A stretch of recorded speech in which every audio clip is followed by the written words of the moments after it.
31장 7절부터 14절 말씀으로 남은 자를 구원하소서라는 제목으로 말씀을 전하겠습니다. 남은 자를 구원하소서. 주저 구절이 7절입니다. 7절에다 별표를 치시면 되겠습니다. 여호와께서 이와 같이 말씀하시니라. 너희는 여러 민족 앞에 서서 야곱을 위하여 기뻐 외치라.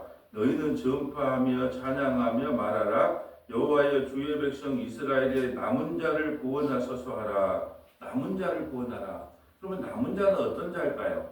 남은 자가 구원을 받는데 남은 자는 어떤 자가 남은 자일까요? 이제 이게 핵심이에요. 남은 자만 구원을 받거든요. 그럼 남은 자가 과연 누구냐라는 거죠. 자, 남은 자는 어떤 자가 남은 자라? 자기 힘으로 아무것도 할 수 없기 때문에 하나님의 전적인 은혜만을 구하는 사람을 남은 자라 그럽니다.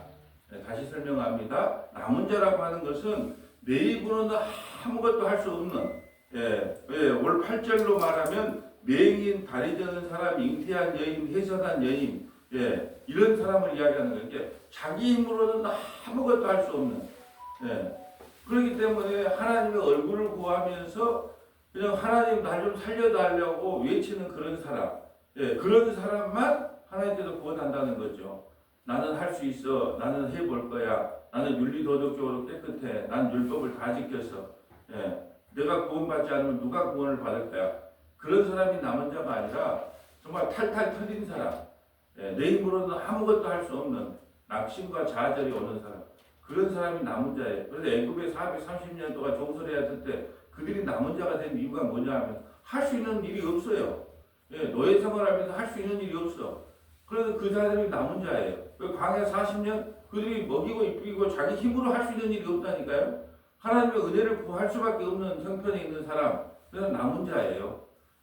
지금 바벨론 70년 포로에 끌려갔어요. 아무런 소망도 희망도 없어요. 이제 뭐 기진맥진해서 살 소망까지 끊어진 그들을 뭐라고 한다고요? 남은 자라고 해요. 그들을 구원한다는 거죠. 오늘은 에레미야 보고 기도하라는 거예요. 기도하지 말라고 세 군데나 이야기했는데 오늘은 왜 기도하라 그랬느냐? 이제 징계가 끝나면 너희를 반드시 구원시켜 주겠으니까 기도하라고 말한 겁니다. 먼저 우리가 기도하지 말라고 했는데 왜 기도하지 말라고 했는지 한번 세 군데만 찾아볼까요? 에레미야 7장 16절, 에레미야 7장 16절, 에레미야 11장 14절, 에레미야 11장 14절, 에레미야 14장 11절, 에레미야 14장 11절. 우리가 기도하지 말라고 하는 것을 보고 왔는데 우리는 하루 지나면 또 잊어버리는 은혜가 있으니까 한번 찾아보고 갑니다. 에레미야 7장 16절 읽어주세요. 그런즉 너는 이 백성을 위하여 기도하지 말라. 그들을 위하여 부르짖어 구하지 말라. 내게 간구하지 말라. 내가 내게서 듣지 아니하리라. 에레미야 뭐 기도하지 말래요. 왜요? 이것이 성전이라 이것이 성전이라 하는 여호와의 거짓말, 너희의 거짓말을 믿지 마라. 그 말은 뭐냐면 성전이 지금 타락할 대로 타락했기 때문에 기도해도 소용이 없다는 거예요. 우리는 그러죠. 세상에서 마음대로 살다가 또 우리가 교회 와서 기도하면 들어준다. 안 들어준다는 거예요. 지금 성전이 타락한 기구가 됐기 때문에 이것저것 기도해도 안 들어주니까 에레미야 보고 기도하지 말라고 이야기하는 겁니다. 또 에레미야 11장 14절 가볼까요? 11장 14절.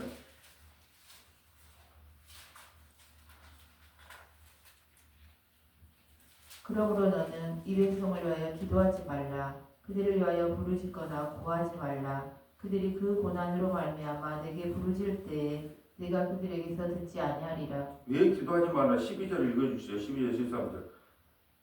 유다 사복들과 예루살렘 주민이 그 분향하는 신들에게 가서 부르짖을지라도 그 신들이 그 고난 가운데서 절대로 그들을 구원하지 못하리라. 유다야, 네 신들이 네 성읍의 수와 같도다. 너희가 예루살렘 거리의 수대로 그 수치스러운 물건을 지도 않고 바알에게 분향하는 제단을 쌓았도다. 바알에게 분향하고 있는데 하나님은 안쪽에도 없고 세상에 나가서 그냥 바알, 풍요와 다산, 나에게 복만 준다면 어떤 신들이 다 섬기겠다. 그래서 이스라엘 백성들이 실제로 하나님도 섬겼지만 바알과 아세라도 섬겼다니까요. 그냥 우리에게 복만 주면, 풍요만 주면 좋다는 거예요. 그래서 가서 하나님께 기도하는 거예요. 하나님께서 기도해도 그 기도를 들어주지 않으니까 기도하지 말라고 이야기합니다. 첫째는 성전이 타락했어요. 성전이 타락했기 때문에 기도하지 말라. 예, 성전 타락했기 때문에 그거를 기도해도 안 들어준다. 두 번째는요. 바알과 아세라, 풍요와 다산을 섬기면서 하나님 앞에서 기도한다고 안 들어주니까 기도하지 말라는 거예요. 또 볼까요? 14장 11절. 14장 11절. 왜 기도하지 말라 그랬는가? 14장 11절. 여호와께서 또 내게 이르시되 너는 네 백성을 위하여 복을 구하지 말라. 네. 그 12절, 12절까지 좀 읽어주세요. 그들이 금식할지라도 내가 그 부르짖음을 듣지 아니하겠고 번제와 소제를 드릴지라도 내가 그것을 받지 아니할 뿐 아니라 칼과 기근과 전염병으로 내가 그들을 멸하리라. 왜 기도하지 말라 하냐? 하나님께서 돌아오라고 그렇게 이야기를 했는데도 끝까지 돌아오지 않고 버티는 거예요. 그러니까 기도해도 소용이 없다. 근데 오늘은 왜 기도하라고 그랬을까요? 희한하죠? 그 에레미야 30장부터 33장까지가 구원에 대한 말씀이에요. 여러분 이스라엘 백성들이 광야 애굽에서 430년 종살이 했잖아요. 그런데 마지막에는 왜 부르짖고 기도하게 했을까요?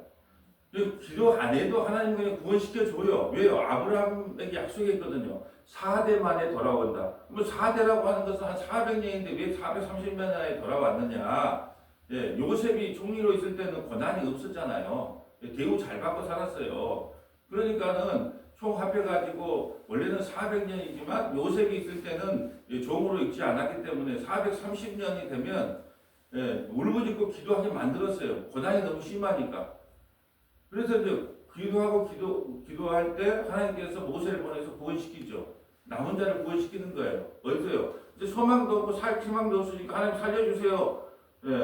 부르짖고 기도하는 그들을 구원해 주는 거예요. 이 구원이 누구에서부터 일어났다? 하나님으로부터 일어났다. 그게 왜 지금 에레미야에게 기도하게 하냐? 내가 이 바벨론 70년 포로 생활의 마지막이 아니라 70년 바벨론 포로 생활에 내가 너희를 구원한다는 거예요. 남은 자를 구원한다는 거예요. 만신창이가 내가 너희를 구원한다는 거예요. 근데 그 구원이 누구에게서부터 일어나는지 알려면 뭘 시켜야 된다? 기도를 해야 된다는 기도를 해야 된다. 우리가 그러잖아요. 하나님께서는 그냥 우리 인생에 기도 안 해도 하나님 뜻 가운데 인도합니다. 근데 왜 코너를 뭐라 기도하게 하느냐? 이게 누구 때문에 일어난 일인가를 우리에게 가르쳐주기 위해서 기도하게 하는 거예요. 기도 안 한다고 하나님 그 일을 이루지 않아요. 안 이룬 거 아니야. 하나님 약속되게 일하기 때문에. 그런데 이 일이 누구로 인하여 일어났는지를 보여주기 위해서 우리를 코너에 몰아서 기도하게 만든다라는 말씀이에요. 그래서 여기서 남은 자가 제일 중요한 단어인데 남은 자는 것은 내 힘으로 아무것도 없는 만신창이가 된 그들에게 주님이 찾아가셔서 구원시킨다라는 거예요. 그게 결국은 뭐냐 하면 전적인 하나님의 은혜라는 거죠. 그거 아니면은 구원받을 자가 아무도 없다는 거예요. 이게 남은 자라고 하는 것은 딱 한마디로 정의하면 내 힘으로 할 수 없을 때, 내 힘으로 안 될 때, 아무것도 할 수 없을 때, 이럴 때 이제 성공이 나오는 거죠. 어떤 거냐? 내 힘으로 할 수 없을 때, 광야에서 맞아. 그 찬양이 나오죠. 자, 8절 볼까요? 보라, 나는 그들을 북쪽 땅에서 인도해요. 자, 북쪽 땅에서 아수르에서 멸망을 당해요. 북이스라엘은 BC 722년에 그 북쪽에 있어요. 자, 바벨론은요, 그보다 조금 더 북쪽에 있어요. 그거는 BC 586년에 남유다가 망하죠. 그러니까 다 북쪽에서 북이스라엘도 북쪽으로 끌려가고 남유다도 북쪽으로 끌려가요. 그래서 북쪽으로 끌려가다. 자, 보라, 나는 그들을 북쪽 땅에서 인도하여 땅끝으로부터 모으리니, 그들 중에서는 맹인과 다리지 않는 사람과 잉태한 여인과 해산한 여인이 함께 있으리라. 큰 무리를 이루어 이곳으로 돌아오게 하라. 성경을 뭐 따라 읽어라? 문맥을 따라 읽어야 문맥을 따라. 그러면 남은 자가 어떤 자라는 거예요? 맹인, 나는 할 수 없어요. 아무것도 할 수 없어요. 다리지 않는 사람, 어떻게 내 힘으로는 뭐 해볼 수가 없어. 애기가 만삭이 된 사람이 어떻게 합니까? 애기 인자 출산한 사람이 뭘 하겠어요? 아무것도 못하죠. 예전에 뭐 시골에 어머니들 애기 낳아놓고 오후에 다시 뭐 밤매러 갔다는데 그건 뭐 특별한 케이스고 아무것도 할 수 없는. 그러니까 남은 자라고 하는 것은 뭐냐 하면 내 힘으로 할 수 없을 때 하나님 나도 아무것도 할 수 없습니다. 나는 목사 노릇도 하기 힘들고 장로 노릇도 하기 힘들고 권사 노릇도 하기 힘들고 사모 노릇도 하기 힘듭니다. 아무것도 할 수 없습니다. 그런 자를 하나님이 구원시켜 준다는 거예요. 이렇게 해야 되지 나는 아직도 힘이 있어요. 나는 아직도 그걸 이룰 만한 힘이 있습니다. 하나님은 아직까지 그걸 남은 자라고 취급하지 않아요. 남은 자는요 완전히 소망도 끊어지고 살 소망까지 끊어진 그런 자를 남은 자라 그래요. 그들을 하나님께서 구원시키는 거예요. 그래서 반드시 70년 바벨론 포로선가 해가지고 개의 망신 차이가 나야 돼요. 예, 고난을 당해야 됩니다. 예, 바벨론 강가에서 눈물을 흘려야 돼요. 그 눈물을 흘려야만이 기쁨으로 단을 가지고 돌아올 수 있어요. 눈물 없이는 단을 거둘 수 없다는 이야기입니다. 9절 볼까요? 그들이 울면 돌아오리니 나의 인도함을 받고 강구할 때에 내가 그들을 넘어지지 아니하고 물 있는 계곡 고준 길로 가게 하리라. 나는 이스라엘의 아버지요 에브라임의 장자니라. 에브라임은 나의 장자. 에브라임 북이스라엘 대표이잖아요. 그러니까 그들이 울면 돌아오리니 언제요? 70년 바벨론 포로로서 끝나면 울면서 돌아와요. 이 시편 126편 한번 보고 갈까요? 시편 126편. 시편 126편입니다.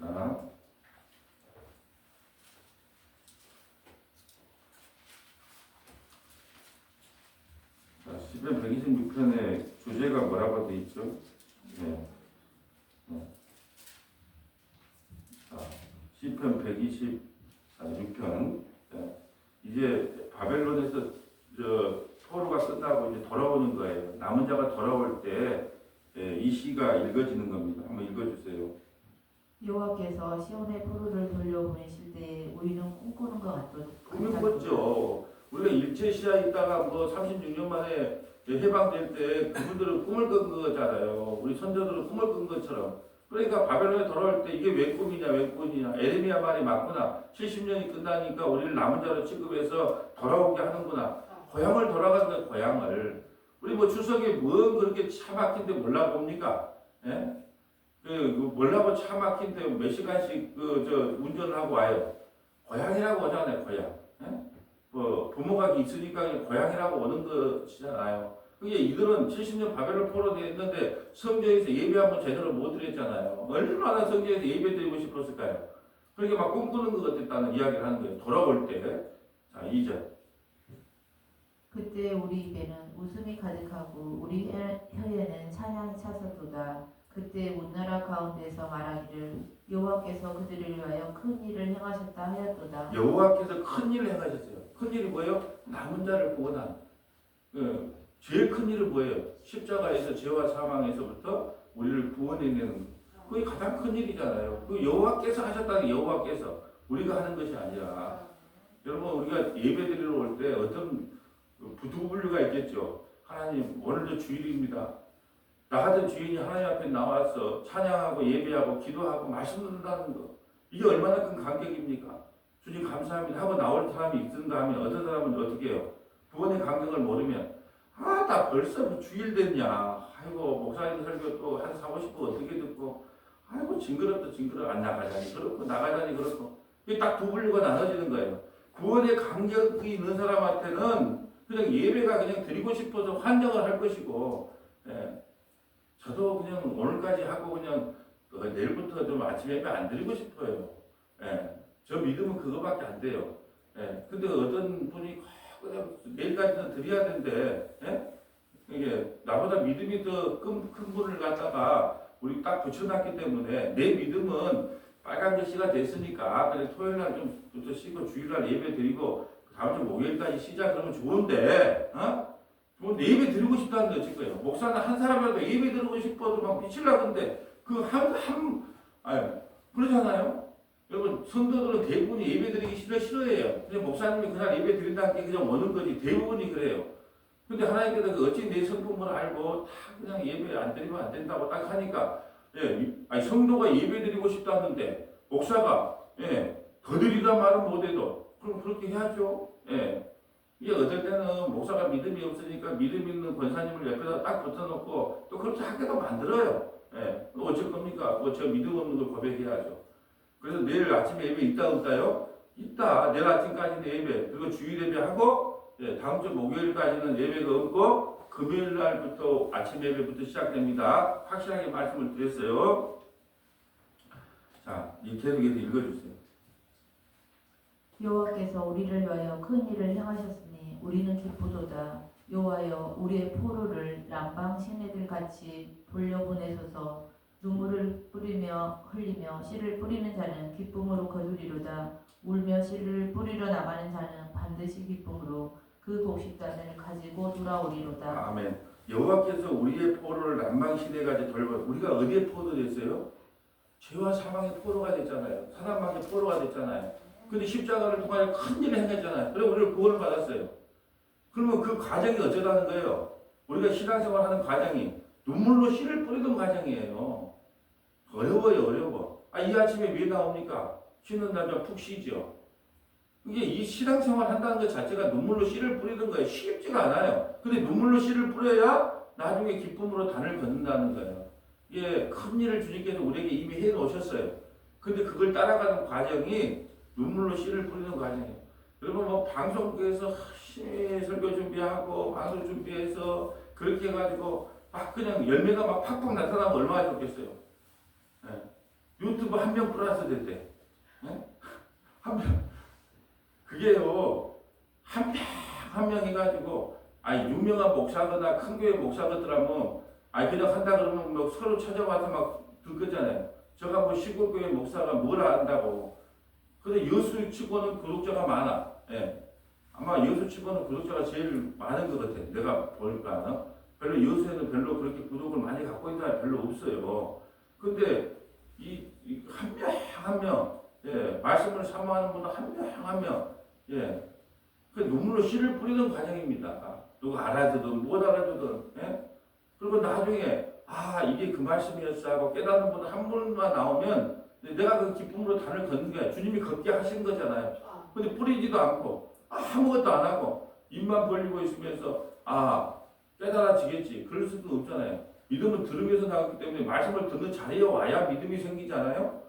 믿음은 들으면서 난다고 성경에 기록했는데 말씀을 듣는 자리에 안 와. 아니면 주일날 한 번 와. 그래갖고 뭔 믿음이 생기겠어요. 매일 듣다 보면 하나님께서 어느 날, 우리가 그 콩나물 기르다 보면 물을 주다 보면 콩나물이 그냥 언제 이렇게 크게 자라서 한 것처럼 말씀을 듣다 보면 어느 날 그렇구나. 성경은 그런 거고 믿음은 그런 거고 신앙은 그런 거구나. 그렇게 알게 되는 거잖아요.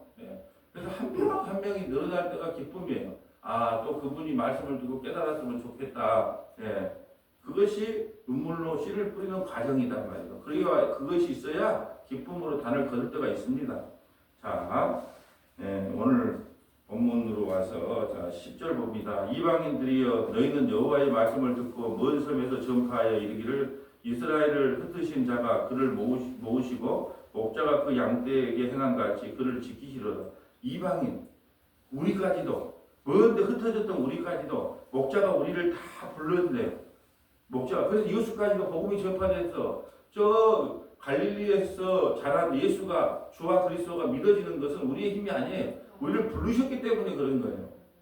여호와께서 야곱을 구원하시되 그들보다 강한 자의 손에서 속량하시되 그들보다 강한 자가 누구예요? 바벨론이죠. 바벨론을 뭐라 그래요? 이 세상 신이라 그러잖아요. 사단 마귀가 강해요. 우리보다 강해요. 하나님이 우리를 이끌지 않으면 우리는 구원 못 받아요. 사단 마귀가 얼마나 힘이 센데요. 힘이 센 것이 아니라 우리 소원을 다 들어준다니까요. 하나님 우리 소원을 다 들어요. 세상의 소원을 다 들어주는데 우리가 그걸 어떻게 이깁니까? 근데 그보다 강한 분이 있어요. 누가요? 우리 주님이 그들보다 바벨론에서 사단 마귀에서 우리를 구원해 내겠다는 거예요. 그들이 와서 시온의 높은 곳에서 찬송하며 여호와의 복과 곡식과 새포도주와 기름과 어린 양의 때와 서로 소의 때를 얻고 크게 기뻐하리라. 이게 다 그림 언어잖아요. 구원의 감격을 표현할 때 찬송이 나오며 곡식이 풍성해지며 새포도의 기름이 풍성하며 어린 양의 양떼가 걸어 나오며 솥대를 얻고 이게 다 구원의 감격에 대한 풍성한 그림 언어예요. 또 물된 동산 같겠고 다시는 근심이 없으리라 할지니라. 그때 처녀는 춤추며 즐거워하겠고 청년과 노인은 함께 즐거워하리라. 내가 그들의 슬픔을 돌려서 즐겁게 하며 그들을 위로하여 그들의 근심으로부터 기쁨을 얻게 할 것이니라. 내가 기름으로 제사장들의 마음을 흡족하게 하며 내 복으로 내 백성을 만족하게 하리라. 여호와의 말씀이라. 구원의 감격. 이 구원의 감격이 어느 때 일어날까요? 성령 받았을 때. 성령이 우리에게 임했을 때 그 구원의 감격을 누리게 된 겁니다. 성경 좀 찾아볼까요? 자, 몇 군데 좀 적어봅니다. 사도행전 2장 8절부터 13절, 사도행전 2장 8절부터 13절, 사도행전 2장 38절부터 41절, 사도행전 2장 38절부터 41절, 로마서 9장 21절부터 29절, 로마서 9장 21절부터 29절, 로마서 11장 1절부터 6절, 로마서 11장 1절부터 6절, 계시록 7장 9절부터 11절, 계시록 7장 9절부터 11절. 먼저 사도행전 2장 8절 한번 가볼까요? 사도행전 2장 8절. 네, 이 구원의 감격이 언제 일어나는가? 사도행전 2장 8절부터 13절.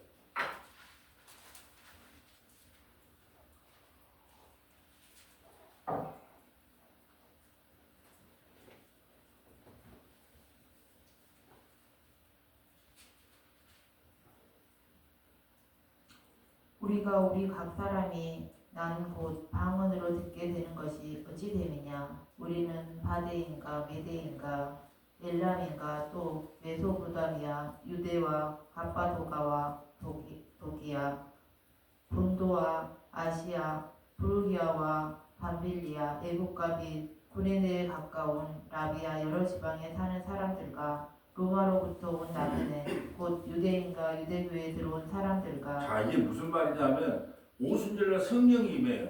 성령이 임하니까 어떻게 되냐? 각 나라의 방언들을 다 알아먹어요. 지금 이 말은 그러니까 이게 지금 오늘 본문식으로 하면 이방에 흩어졌던 모든 사람 그 남은 자들을 다 불러 모은 과정이 성취되는 게 바로 이 본문이에요. 오늘 주님께서 그 예표로 약속을 했잖아요. 이방인들까지 너희를 다 구원시키겠다라는 거예요. 근데 이게 언제 이루어지냐? 성령이 임하니까 방언이 터지거든요.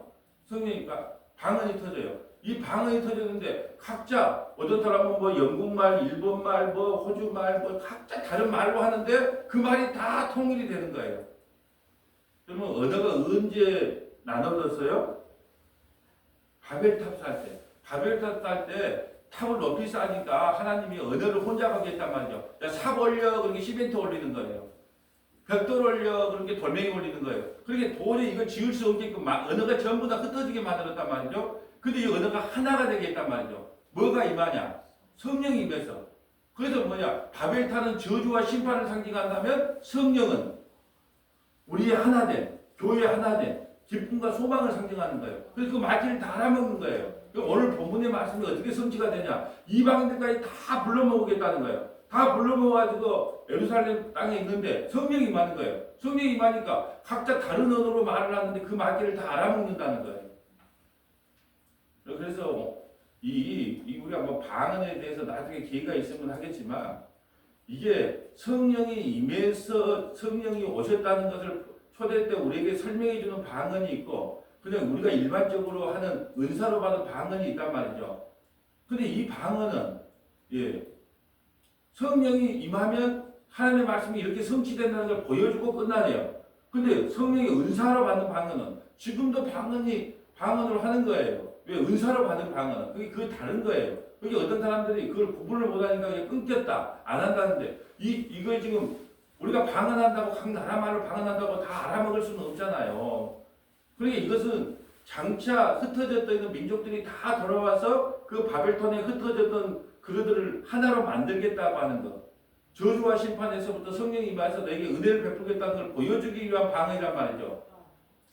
이것은 열대 초대교회에 한번 예루살렘에 한번 나타나고 끝났어요. 그렇지만 은사로 받은 방언은 지금도 연결되는 거예요. 지금도 계속 되는 거예요.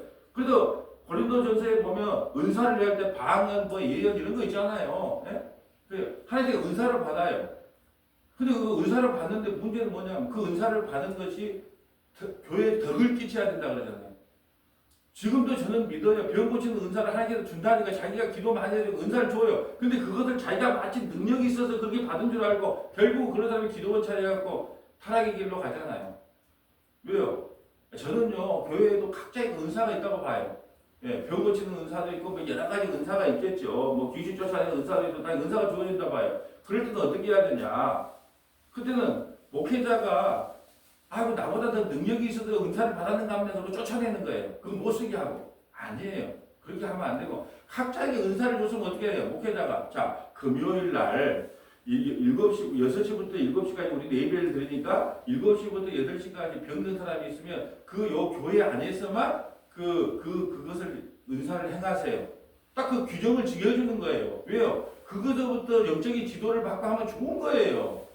근데 뭐냐 그러면은 성도들도 그 믿음이 안 되는 거예요. 아, 나 저 권사님이 더 능력이 있으니까 은사가 임해가지고 그러니까 목사님보다 은사가 더 좋은가 보다. 막 이런 식으로 막 높이 평가를 해보니까 뭐냐 그냥 선물로 받은 것인데 그걸 가르쳐야죠.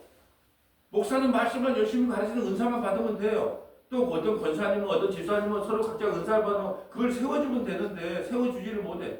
예? 왜요? 자기보다 영적으로 더 높아질까봐 겁이 나서 그냥 못 쓰게 하거나 쫓아낸다는 거죠. 그런데 반드시 영적인 지도자의 제재를 받고 자 7시부터 8시까지 1시간 동안만 대신에 인격적으로 그걸 해야 됩니다. 예를 들어서 손을 얹지 말고 옆에서만 기도해 줘야 됩니다. 영적인 기도를 받아야 된단 말이에요.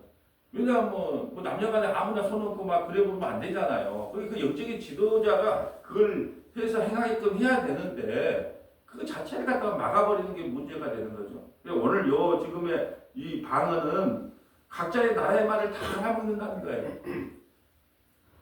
성령 안에서 하나가 됐다는 거예요. 뭐가요? 교회가. 그걸 상징적으로 보여주는 사건이에요.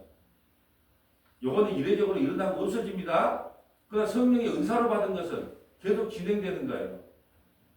자, 계속 읽어주세요. 그레드인과 라비아인들이라 우리가 다 우리의 각 언어로 하나님의 큰 일을 말함을 듣는도다 하고 다 놀라며 당황하여 서로 이르되 이 어찌 된 일이냐 하며 또 어떤 이들은 조롱하여 이르되 그들이 세술에 취하였다 하더라. 자, 그러니까 놀라는 거죠. 아니 내가 어떻게 일본어를 배운 적도 없고 영어를 배운 적도 없고 히브리어를 배운 적도 없고 배운 적도 없는데 각자 나라의 말을 하는데 그냥 말이 다 알아먹어 버려요. 우리가 그 정상들 가면 귀에 뭐 이렇게 헤드셋 쓰잖아요. 말만 하면 전부 통역이 된 것처럼 이런 통역이 되어버렸다니까요. 이건 뭘 상징할까요?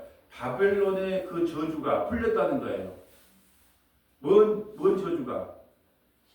죄에 대한 저주가 풀렸다는 거예요. 뭐가 오므로? 성령이 임함을. 이걸 지금 상징적으로 우리가 보여주는 거예요. 근데 못 알아먹는 사람은 아이고 술 취했는갑다 뭐 중얼중얼한데 못 알아먹는 사람은 뭔 말이든 못 알아먹어요. 자, 사도행전 2장 38절 볼까요? 2장 38절.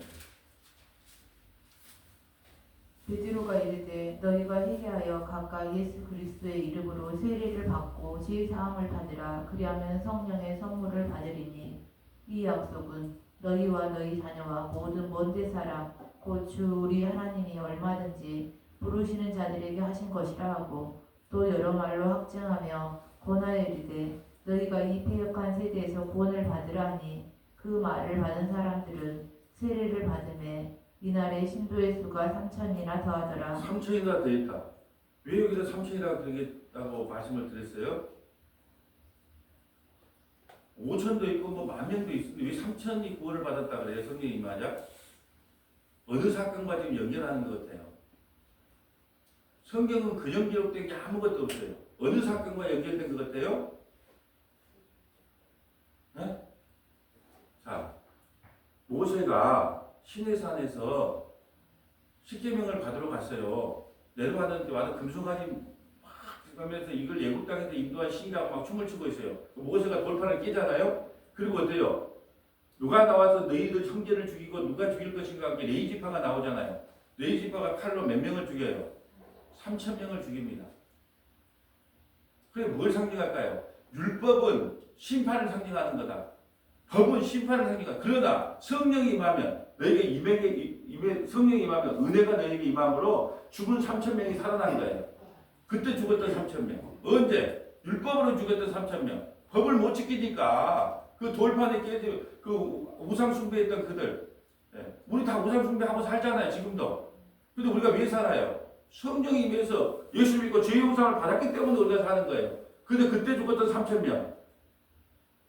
궁금하면 출애굽기 32장을 읽어보면 그 내용이 나와요. 출애굽기 32장을 읽어보면 3,000명이 죽어요. 레위 지파. 근데 죽인 걸 잘해갖고 영원한 레위 지파가 되는 거예요. 제사장 지파가 되는 거예요. 3,000명 살인해놓고. 희한하잖아요. 그 3,000명이 죽은 것이 성령이 임하여 3,000명이 죄 용서함 받고 돌아온 걸로 나타나는 거예요. 그러니까 오늘 본문에 보면 남은 자가 뭐예요? 이렇게 구원의 감격을 받은 사람 아니에요. 그래서 성령이 임해야 진짜 남은 자가 주님 앞으로 돌아올 수 있다라는 것이 진짜 오늘 본문이 우리에게 주고자 하는 메시지예요. 진짜 너희가 남은 자가 돌아오려면 방법은 하나밖에 없다. 내 아들 예수가 십자가에 죽은 큰 일을 행해야 된다. 그리고 성령을 보내줘서 너희가 내게 돌아오는 것, 남은 자가 돌아오는 길은 그거밖에 없다는 걸 이렇게 시작까지 연결해서 보여주는 거예요. 자, 로마서 9장 21절 가볼까요? 로마서 9장 21절. 사도 바울은 이 남은 자를 더 좀 정확하게 설명합니다. 9장 11절.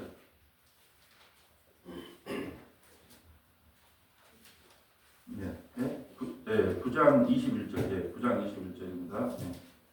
속이 정의가 진흙 한 덩이로 하나는 기 쓸 그릇을 하나는 천이 쓸 그릇을 만든 고난이 없느냐. 만일 하나님이 그의 진노를 보이시고 그의 능력을 알게 하고자 하사 멸하기로 준비된 진노의 그릇을 오래 참으심으로 간용하시고 또한 영광 받기로 예비하신 바 긍휼의 그릇에 대하여 그 영광의 풍성함을 알게 하고자 하셨을지라도 무슨 말을 하리요. 이 그릇은 우리니 곧 유대인 중에서뿐 아니라 이방인 중에서도 부르신 자니라. 호세아에 그래도 이르기를 내가 내 백성 아닌 자를 내 백성이라 사랑하지 아니하는 자를 사랑한 자라 부르리라. 너희는 내 백성이 아니라 한 그곳에서 그들이 살아계신 하나님의 아들이라 일컬음을 받으리라 한과 같으니라.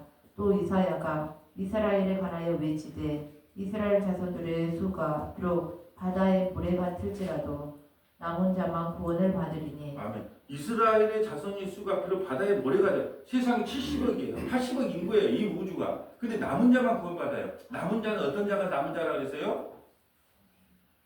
끝까지 버틴 자? 아니요. 만신창이가 된 자. 하나님, 나는 내 힘으로는 아무것도 할 수 없습니다. 나는 만신창입니다. 나는 아무것도 할 수 없어요. 내 힘으로 할 수 있는 일은 아무도 없기 때문에 하나님께서 나에게 은혜를 베풀어 주시지 아니하면 나는 살아갈 수가 없습니다. 이런 자가 남은 자예요. 이런 자만 구원을 한다는 거예요. 그 많은 인구 중에. 예. 근데 아직도 하면 된다, 할 수 있다, 해보자. 능력주의자는 모든 걸 할 수 있다. 아예 남은 자 아니에요. 진짜 남은 자가 되려면 발가벗겨져야 돼요. 아무것도 할 수 없는 무능력한 자. 정말 하나님의 도우심이 아니면 물 한 그릇도 못 삼키는 자. 그런 자로 하나님을 바라보는 자. 그런 사람이 남은 자라는 거예요. 그 남은 자만 구원을 받는다. 계속해서 좀 읽어주세요. 또한 이사야가 말한 바 만일 만군의 주께서 우리에게 씨를 남겨두지 아니하셨더라면 우리가 소돔과 같이 되고 고모라와 같았으리로다 한과 같으니라. 그런즉 우리가 무슨 말을 하리요. 의를 따르지 아니한 이방인들이 의를 얻었으니 곧 믿음에서 난 의요. 아멘. 믿음으로 난 의. 네. 자, 또 로마서 11장 1절 가볼까요? 로마서 11장. 네. 사도 바울이 참 구약을 가지고 성경을 이렇게 해석을 해놓기 때문에 우리가 이렇게 풍성하게 된 겁니다. 참 사도 바울 고마운 사람이에요. 구약을 이렇게 신약으로 잘 해석을 해놨기 때문에 오늘날 이렇게 풍성함을 누릴 수 있어요. 자. 그러므로 내가 말하노니 하나님이 자기 백성을 버리셨느냐? 그럴 수 없느니라. 나도 이스라엘이요 아브라함의 씨에서 난 자요 베냐민 지파라. 하나님이 그 미리 아신 자기 백성을 버리지 아니하셨나니 너희가 성경이 엘리야를 가리켜 말한 것을 알지 못하느냐? 그가 이스라엘을 하나님께 고발하되 주여 그들이 주의 선지자들을 죽였으며 주의 제단들을 헐어버렸고 나만 남았는데 내 목숨도 찼나이다 하니 그에게 하신 대답이 무엇이냐? 내가 나를 위하여 바알에게 무릎을 꿇지 아니한 사람 7,000명을 남겨두었다 하셨으니 그런즉 이와 같이 지금도 은혜로 택하심을 따라 남은 자가 있느니라. 뭘 따라요? 은혜를 따라 택하심을 받는다. 은혜를 따라 남은 자가 있다는 거예요. 근데 그들은요 오직 하나님의 은혜를 구합니다. 긍휼을 구합니다. 불쌍히 여김을 구합니다. 이런 사람이 남은 자라는 거예요. 그런데 이와 같이 지금도 은혜로 택하심을 받은 따라 남은 자가 있느니라. 자, 6절. 만일 은혜로 된 것이면 행위로 말미암지 않음이니 그렇지 않으면 은혜가 은혜되지 못하느니라. 그런즉 어떠하냐? 이스라엘이 구하는 그것을 얻지 못하고 오직 택하심을 입은 자가 얻었고 그 남은 자들은 우둔하여졌느니라. 기록된 바 하나님이 오늘까지 그들에게 혼미한 십년과 보지 못할 눈과 듣지 못할 귀를 주셨다 한가 같으니라. 아멘. 여러분 남은 자가 아닌 사람들은 혼미한 영을 줘요. 혼미한 눈을 줘요. 그럼 못 알아먹는 거예요. 그래서 오늘 우리가 제일 중요한 것은 남은 자는요. 환난과 고난과 아픔을 다 겪고 나서 천부여 의지 없습니다 하고 완전히 엎드려지는 자. 이런 사람을 남은 자라 그래요. 그들을 어떻게 한다? 구원한다는. 그래서 바벨론 70년 바벨론 포로로 끌려가는 사람만 하나님께서 구원을 하겠다는 거예요. 왜요? 만신창이가 된 그들만 구원하겠다는 거예요. 이 남은 자예요. 남은 자. 마지막 하나만 찾아볼까요? 남은 자. 계시록 7장 9절 가볼까요? 요한계시록 7장. 어디서 하나님께서는 남은 자를 어떻게 택하시냐? 계시록 7장 9절. 이 후에 내가 보니 각 나라와 족속과 백성과 방언에서 아무도 능히 셀 수 없는 큰 무리가 나와 흰 옷을 입고 손에 종려가지를 들고 보좌 앞과 어린 양 앞에 서서 큰 소리로 외쳐 이르되 구원하심이 보좌에 앉으신 우리 하나님과 어린 양에게 있도다 하니 모든 천사가 보좌와 장로들과 네 생물의 주위에서 있다가 보좌 앞에 엎드려 얼굴을 대고 하나님께 경배하여 이르되 아멘. 찬송과 영광과 지혜와 감사와 존귀와 권능과 힘이 우리 하나님께 세세토록 있을지어다. 아멘 하더라. 장로 중 하나가 응답하여 이르되 이 흰옷 입은 자들이 누구며 또 어디서 왔느냐. 자, 14절 우리 한술 합독할까요? 이 사람이 남은 자입니다. 시작. 내가 말하기를 내 주여 당신이 아시나이다 하니 그에게 나에게 이르되 이는 큰 환난에서 나온 자인데 어린 양의 피에 그 옷을 씻어 희게 하였느니라. 큰 환난에서 나온 자들. 이 말을 하려고 하는 큰 환난에서 갈기갈기 찢어졌어. 70년 바벨론 포로 생활합니다. 우리는 이 광야 생활이 아직도 남아있어요. 그때 이 세상에서 우리는 찢길 걸 다 찢겨요. 이것도 찢기고 저것도 찢기고 그 환난에서 나온 자들을 하나님께서 어떻게 하냐? 어린 양의 피에 그 옷을 씻어 희게 했단 말이야. 그 말과 오늘 남은 자가 돌아오리라는 그 같은 남은 자를 구원하라는 말과 큰 환난에서 나온 자들이 같은 의미란 말이죠. 이제 말씀을 정리하려고 합니다. 여러분 하나님께서는 남은 자를 구원한다고 그래요. 그러니까 이 세상에 우리가 이리 찢기고 저리 찢기고 이리 상처받고 저리 상처받는 거 하나님께서 우리를 남은 자 만들기 위함이에요. 만사가 형통이 되면 남은 자가 안 돼요. 그러니까 매일 상처받습니다. 예. 그렇지 않아요? 목사 자녀는 남은 자녀보다 좀 더 믿음 생활이 있으면 얼마나 좋겠어요. 안 그러겠어요? 또 제가 이렇게 말씀을 전하면 우리 성도들이 좀 많이 알아먹었으면 얼마나 좋겠어요. 근데 그걸 못 알아먹을 때도 있고 알아먹을 때도 있어요. 세상 사람들보다 더 안 될 때가 많다니까요. 예? 많이 찍힘을 당해요. 예. 외로움도 당하고. 그런데 하나님께서 왜 우리를 그 자리를 몰고 가시냐? 우리를 남은 자 만들어서 결국은 예수의 그 흰옷을 입혀주고 예수의 피옷을 입혀줘서 우리를 구원시키기 위한 하나의 방법이란 말이죠. 그러니까 오늘도 여러분과 저는 남은 자가 된 것을 감사해야 돼요. 오늘도 나는 믿을 게 없습니다. 내 육체는 쇠약해집니다. 이제 힘도 딸립니다. 눈도 잘 안 보입니다. 온 몸은 쇠약해집니다. 이제 나는 바라볼 것이 주님밖에 없습니다. 이 고백 듣고 싶은 거예요. 그 자가 누구 자다? 남은 자. 남은 자는 반드시 하나님께서 구원시켜 주시겠다는 그 약속의 말씀을 믿고 오늘 하루도 견뎌보는 저와 여러분 되시기를 주님의 이름으로 소원합니다. 아버지 하나님 감사합니다. 주님은 남은 자만 구원한다고 말씀드렸습니다. 우리는 믿음을 끝까지 지키고 결투 항쟁하는 사람을 남은 자라고 착각을 합니다. 그러나 남은 자는 도저히 우리 힘으로는 아무것도 할 수 없는 무능력자, 정말로 소망도 없고 갈대도 없고 낙심과 좌절 가운데 눈물밖에 나오지 않는 이제 더 이상 소망을 바라볼 수 없는 자. 그래서 주님의 얼굴을 바라보며 주님의 은혜와 공유를 바라보는 자, 그런 자를 남은 자라고 하였으며 그 남은 자는 하나님께서 반드시 십자가를 통하여 구원해 내신다고 하는 사실에 감사를 드립니다. 우리가 이 세상에 살 때 육체는 연약해지고 늘 마음의 상처는 있고 이 모양 저 모양으로 정말로 상처받고 넘어질 때마다 하나님께서 나를 남은 자로 세워가는 과정임을 알고 잘 견뎌나가는 믿음을 우리에게 허락하여 주옵소서. 우리 구주 예수님 이름으로 기도합니다.